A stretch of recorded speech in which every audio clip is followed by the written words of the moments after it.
Hello everyone, welcome back to the show. My name's Dan, this Exploder, and congratulations, you've made it to 2021. You made it. This is the first episode of the year. This is the beginning of the third season for Exploder. I famously or infamously or not at all started Exploder podcast with the first episode called Royal Ramblings. And so it started in January. I'm not exactly sure the exact date, but it was January of that year. And so January is a very important, a milestone for the Exploder podcast because that means another year has passed and people are still listening to me say whatever the hell I want. I want to say, first of all, thank you for the people that are listening, the people that are out there listening to the podcast, people that go on the Facebook page, who follow the Instagram, whatever. It is a great group. It's not a huge group. It's 200 something people, but you know what? The people that I have been very loyal and they listen and they like the pictures and they're really, a lot of people like what they're seeing and that's what matters to me. So there are many podcasts out there that are currently way more successful and have a lot more fans and everything, but honestly, I like the way it's going. I like the way that this thing's growing and how it's organic and it's real and it's not some $1 million, advertising budget. And it doesn't require all these different things to get there. What I have just earned from making people laugh and making them think. And I want to say thank you to everyone who's still here. And hopefully there'll be people in the future and we'll continue to grow this in a very natural way. Now, with that gushy shit out of the way, let's talk about the year 2020.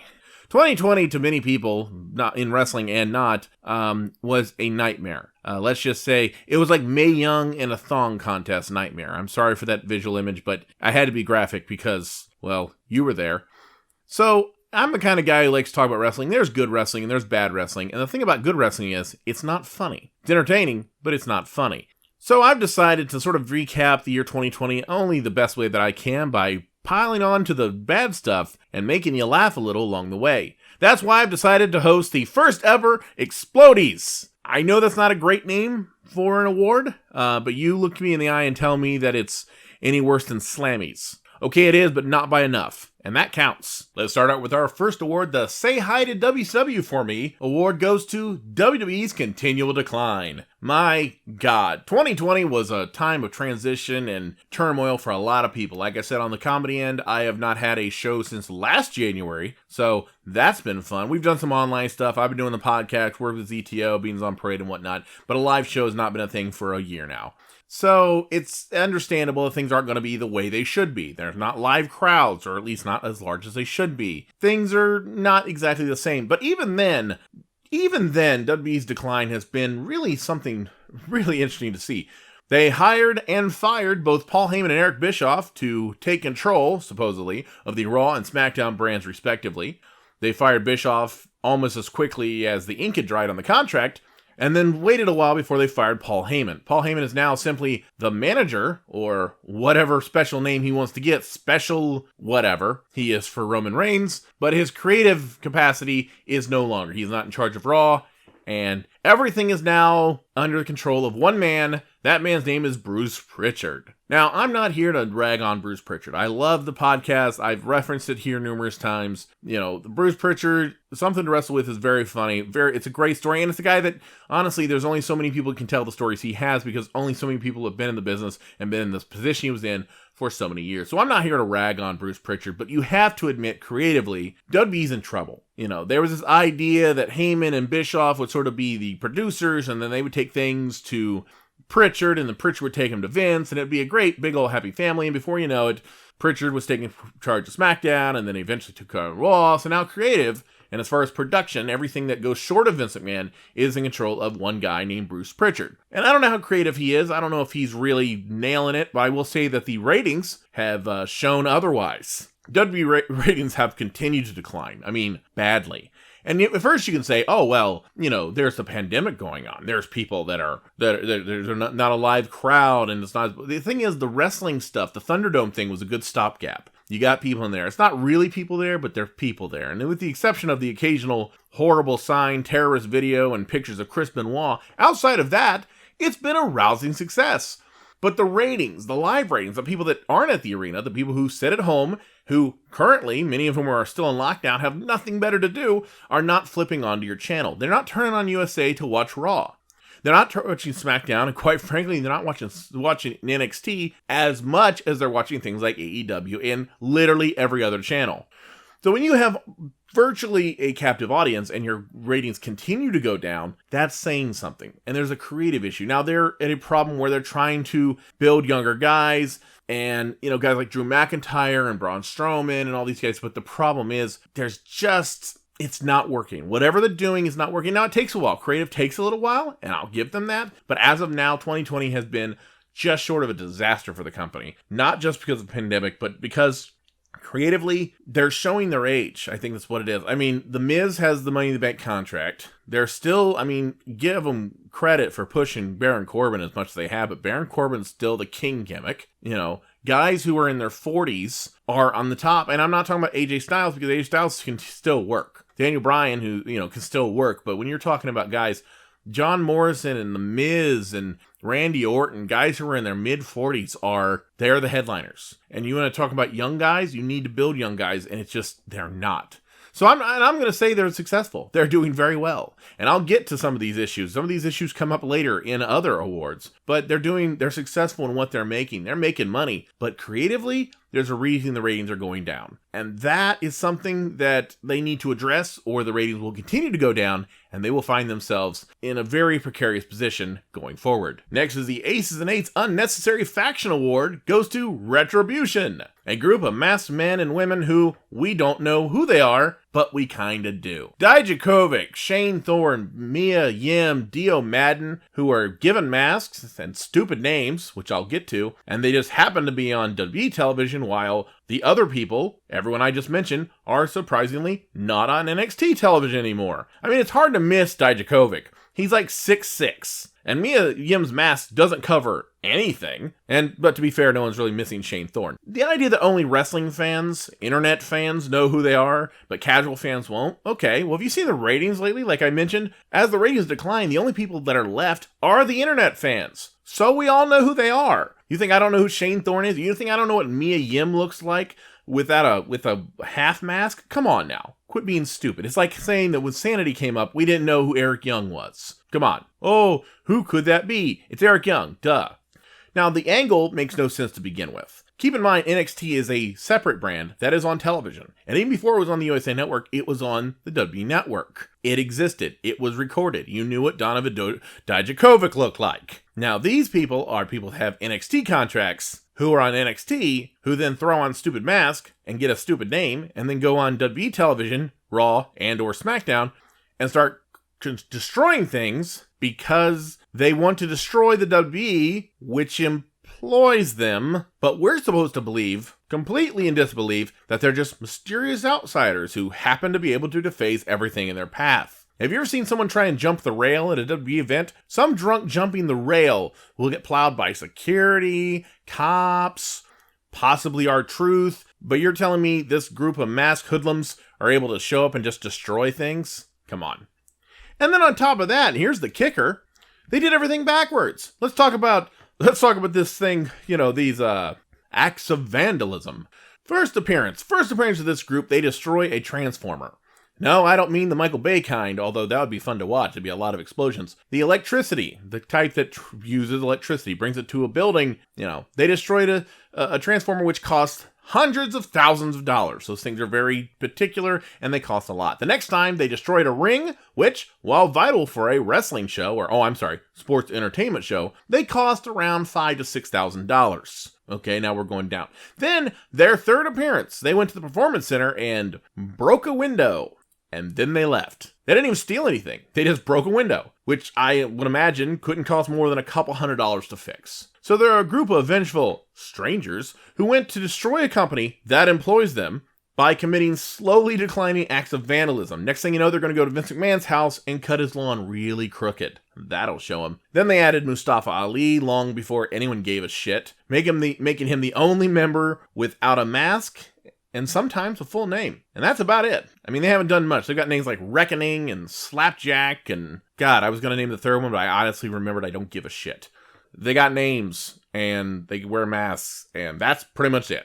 The only thing they have over the Ace and Eights is that it's so far been a shorter angle, and God, I hope they cut it sooner so we don't have to deal with 2 years of this crap. And that's all I have to say about Retribution. Up next is the Heroes of Wrestling Why Is This Show Happening award goes to WrestleMania 36, the one without a crowd. Listen, this is not necessarily WWE's fault. There's a global pandemic. They couldn't do live shows for most of the year. And even now the Thunderdome is sort of a half measure. Webcams, things like that. But there's still no live music. There's no live comedy. There's no live wrestling. And like I said, I do comedy and I haven't done a show in a year. I get it. But WWE decided, as a half measure, they were going to do what most 57-year-olds consider doing and move to Florida so they could have shows in their own building in front of no audience. And I don't mean like now where there's a Thunderdome. I mean before they thought of the Thunderdome, there was no audience. Nothing. It was silence. So you heard the bumps, and you heard the announcers, and you heard the grunts, and the screams, and whatever the hell. And that's it. And it's not like shows without fans are unheard of. I mean, we've all seen TNA shows.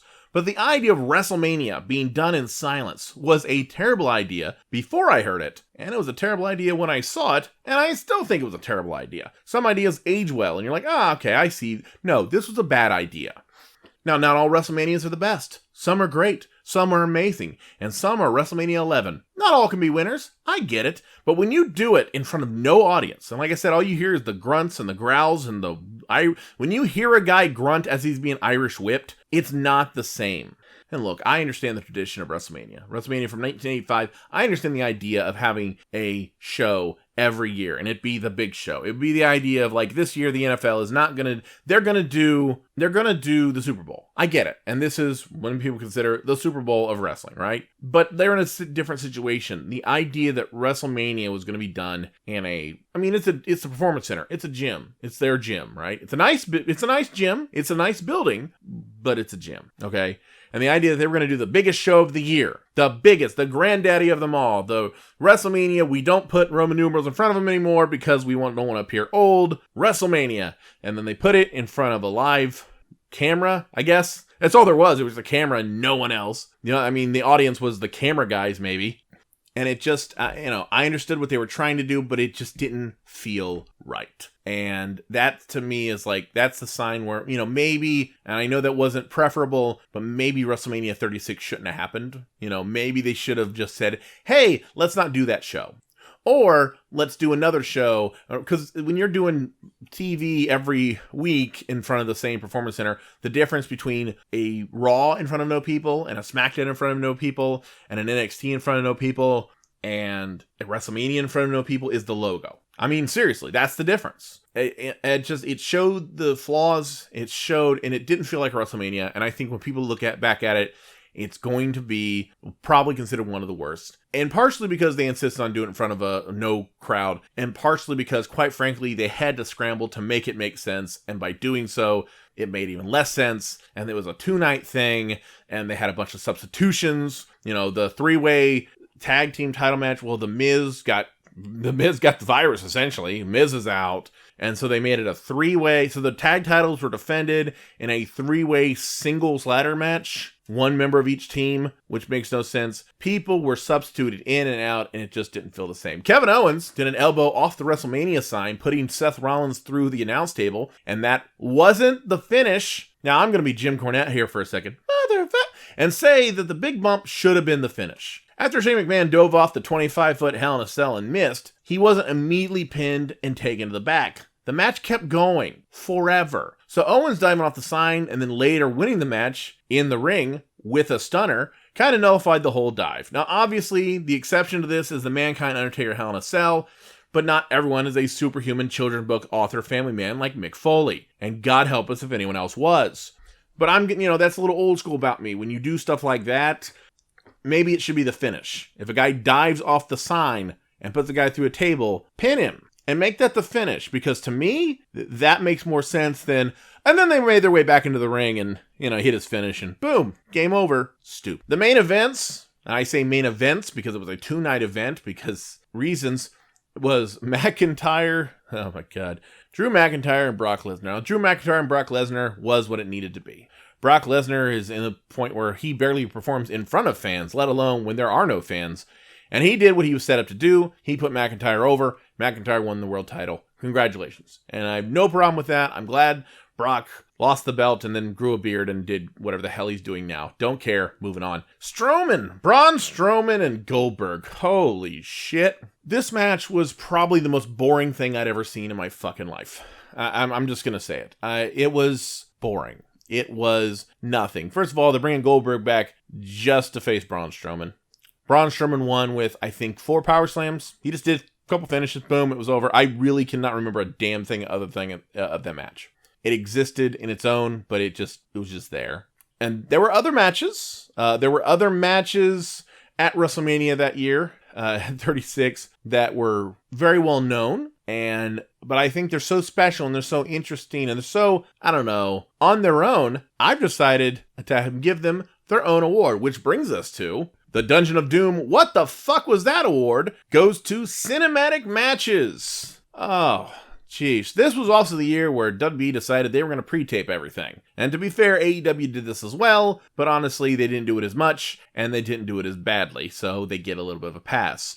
Now, understand when there's no live crowd, technically everything's pre-taped, but there was something special about pre-taping a match in front of no crowd, which was kind of weird too.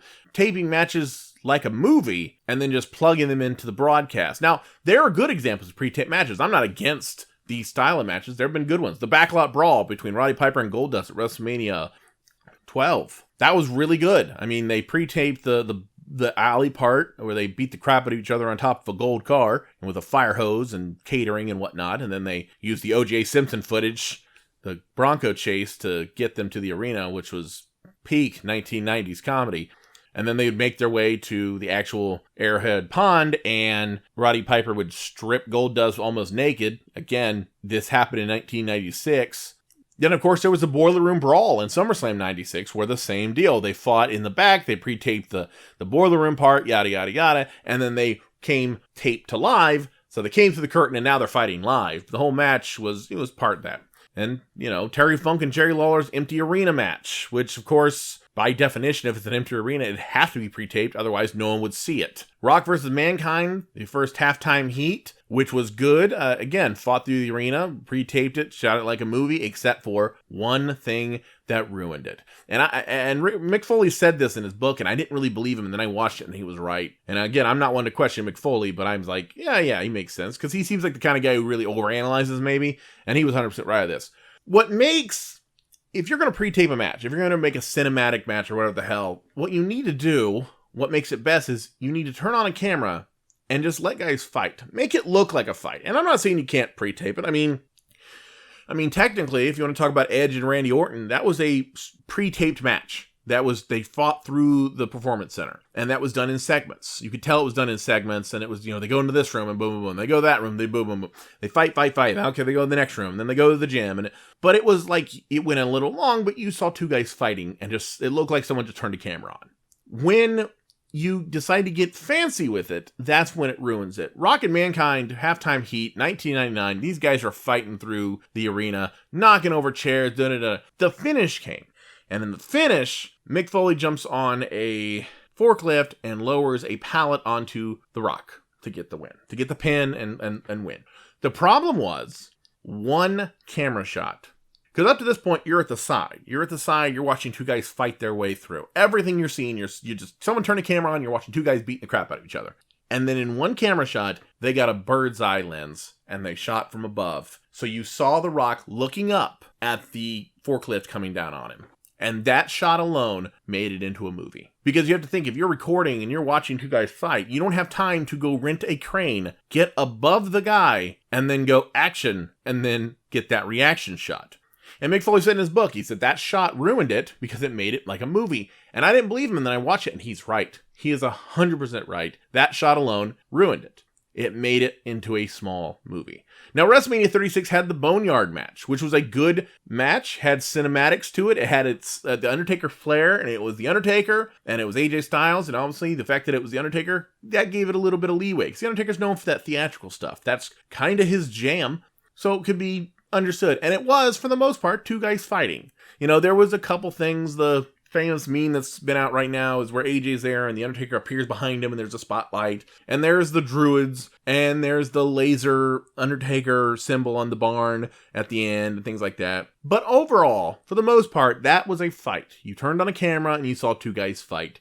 And it played like a movie, but again, it was closer enough to a wrestling match that it was okay for what it was. And then you had the Firefly Funhouse match between Bray Wyatt and John Cena, which completely lost me because it required costume changes. Yeah, during the thing, apparently Bray Wyatt has this ability to drug both John Cena and the audience to where they're fighting, and then Bray Wyatt disappears, and then John Cena nods off, whatever the hell, and he shows up and he's the Doctor of Thugonomics, and then he's wearing the old gear, the Ruthless Aggression gear when he first came out, and then he's the Doctor of Thugonomics, and then he's Hulk Hogan as the member of the NWO for a bit, who's wearing the NWO shirt, and then at some point Cena is pinned, and then he's counted by John Cena. I watched that and I went, what the hell is this? I watched it. I didn't understand it. Like, it was, if you're going to tell me that two guys are fighting, and I don't care if it's The Undertaker or anyone, if you're going to tell me two guys are fighting, fine. But if you're going to convince me that Bray Wyatt is so good, he's able to hypnotize John Cena to go through multiple costume changes to have a match with him, I'm going to call bullshit right away. And it didn't get better, because then Bray Wyatt would have a swamp fight with Braun Strowman. And again, it was a lot of nonsense. At one point, Braun Strowman's tied to a chair with chains that he clearly could have got out of. And Bray Wyatt dressed like the old Bray Wyatt with the Danny Spivey look, the Waylon Mercy gimmick. And then they fought, and at the end of it, literally Bray Wyatt pulled him into the water and I assume drowned Braun Strowman to death. That's a movie. It's gaga, but it's not a wrestling match. And I didn't like it.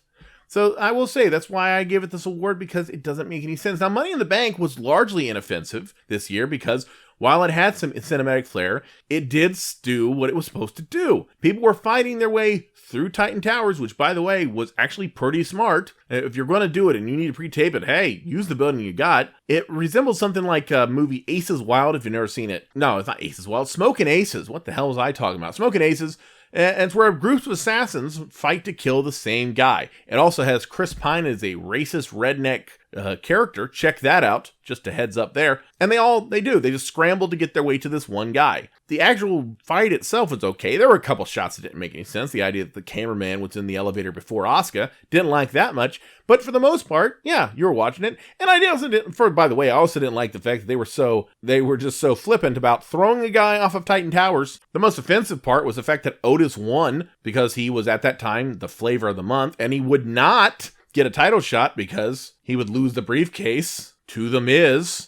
So there was a lot going on with that one. It was largely inoffensive because for the most part, it was a fight, but I'm not a fan, and I've said it a long time ago, I wasn't a fan of the final deletion or any of that stuff. To me, it needs to look like a fight and less like a movie. And this year was like just throw it at the wall, make it look like a movie because, well, there's no crowd. Well, that's not an excuse for doing nonsense. So maybe that's my Jim Cornette speaking, but to me, it has to look enough like a wrestling match. Otherwise, you're making a movie that's just, quite frankly, awful and filled with bad actors. We've all seen Hulk Hogan's movies. We don't need any more of those. The It's Just Business, Pal award goes to WWE for firing people in the middle of the pandemic while making record profits. Now understand, I know how business works in the general sense. I've never run a company the size of WWE. I have never been Vince McMahon. I've never gotten coffee for Vince McMahon. So understand, I'm not saying this, I'm going to sit here in an armchair and say, well, their Q3 numbers were not. I don't know. What I will say, I understand that sometimes cuts have to be made. I get it. But when you're cutting even longtime employees while the company is still doing record profits, TV isn't great. TV ratings are not great. I understand that. I'm not apologizing, but I get that. But while you're making a buttload of money, and they're showing that they're making a lot of money in the middle of all this, despite what's going on. They don't have live ticket sales. They're still making good on the network. They're still making good on merchandise. They're still making good on their TV deals. And they're turning around and firing everyone from 15 wrestlers, 3 managers, a partridge in a pear tree, executives, longtime executives, people that have been with the company, and hell, people have been in the wrestling business for 20 years are getting the boot. You have to question how much of this is cuts that have to be made because of the climate they're in, and how much of it is just, well, we can't cut into profits, so let's cut into everyone else's throats. And that's the thing that I don't understand. If they came in and said, hey, we're making no money, or we're losing this amount of money, things aren't working out the way we thought they were, or we're having trouble with this, and they go, fine. But when their own metrics are showing that they're doing okay, that they're doing fine, and they're going around and cutting 19 people, they cut 12, 13 people at a time, and they get rid of executives and ring announcers and all these things, it doesn't look good on the company. And of course it does be. They can do whatever they want. You know, when they get rid of a dozen people at a time, they can do whatever they want. It just, to me, as a fan, it doesn't look great when you're doing well and you kick people out the door as you're doing well. It just doesn't look good. And that's my opinion. Like it, lump it, I don't care. Well, that's going to do it for this time. Thank you once again for listening to the Exploder Podcast. I've enjoyed the past couple years I've been doing this, and I look forward to doing even more episodes down the line. Please support ZTO, all the other podcasts, Hillbilly Therapy, Something About Sports, Time for Tacos, Murder Fluent, Last Round of Horror Show, and on and on and on. Check them all out. Enjoy them. But until next time, my name's Dan. This Exploder. Have a good one.